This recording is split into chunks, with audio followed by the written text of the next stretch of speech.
Hello learners, আজকে আমি আপনাদের সঙ্গে আলোচনা করব কিভাবে ইংরেজি প্যান্ট শব্দটি দিয়ে সেন্টেন্স মেক করতে হয়।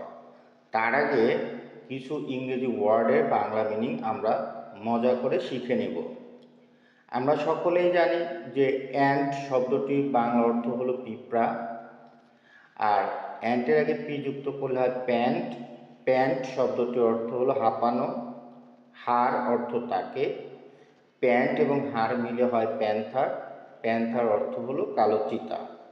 তো এবার আসেন আমরা প্যান্ট শব্দটি দিয়ে সেন্টেন্স মেক করি। প্যান্ট শব্দটি হলো ভার্ব, একটা কাজ। তো প্যান্ট শব্দটির অর্থ হলো হাঁপানো।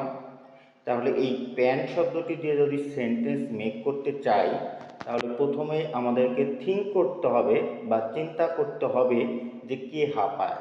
সাধারণত মানুষ হাঁপায়, কাজ করতে করতে ক্লান্ত হয়ে গেলে সে হাঁপায়।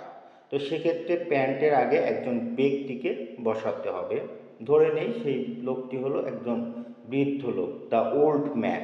তাহলে প্যান্টের আগে আমরা যদি বসাই দি ওল্ড ম্যান প্যান্ট, অর্থাৎ বৃদ্ধ লোকটি হাঁপায়। এবার আমরা সেন্টেন্সটাকে আর একটু বড় করব। লোকটা কিভাবে হাঁপায়? জোরে জোরে, আস্তে আস্তে। তো ধরে নেই সে জোরে জোরে হাঁপায়, তাহলে প্যান্টের পরে দিব হলো লাউডলি। তাহলে সেন্টেন্সটা দাঁড়ালো হলো the old man pants loudly. একটু মনে রাখা দরকার, একটি মাত্র ব্যক্তি যদি হয় তাহলে ভার্বের শেষে এস বা ইয়ের যুক্ত করতে হয়। সেক্ষেত্রে আমরা প্যান্টের সাথে এস যুক্ত করেছি। এটা একটা বাক্য, আর এটা হচ্ছে অ্যাফার্মেটিভ। এই বাক্যটির অর্থ হলো বৃদ্ধ লোকটি জোরে জোরে হাঁপায়। এবার এই বাক্যটাকে আমরা নেগেটিভ করব। নেগেটিভ করতে হলে আমাদেরকে ডাজ ব্যবহার করতে হবে। যদি একজন মাত্র ব্যক্তি হয় তাহলে সেক্ষেত্রে আমরা ডাজ ব্যবহার করব বা তারপর নট ব্যবহার করব। আর ডাজ নট ব্যবহার করলে ভার্বের শেষে এস রাখা যাবে না। তাহলে সেন্টেন্সটা হলো the old man does not pant loudly. এটা একটা নেগেটিভ সেন্টেন্স, আর এর অর্থ হলো যে বৃদ্ধ লোকটি জোরে জোরে হাঁপায় না।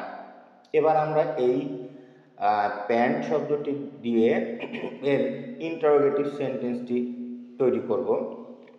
যে যদি এস থাকে, মনে রাখতে হবে কোনো ভার্বের শেষে যদি এস বা ইয়েস থাকে সেক্ষেত্রে প্রশ্নবোধক সেন্টেন্সটি শুরু হবে ডাজ দিয়ে। তাহলে আমরা এখন সেন্টেন্সটা তৈরি করি। Does the old man pant loudly? তাহলে বৃদ্ধ লোকটি কি জোরে জোরে হাঁপায়? এইভাবে আপনারা বাসায় প্র্যাকটিস করবেন। আশা করি আপনারা ইংরেজিতে দক্ষ হতে পারবেন। থ্যাঙ্কস।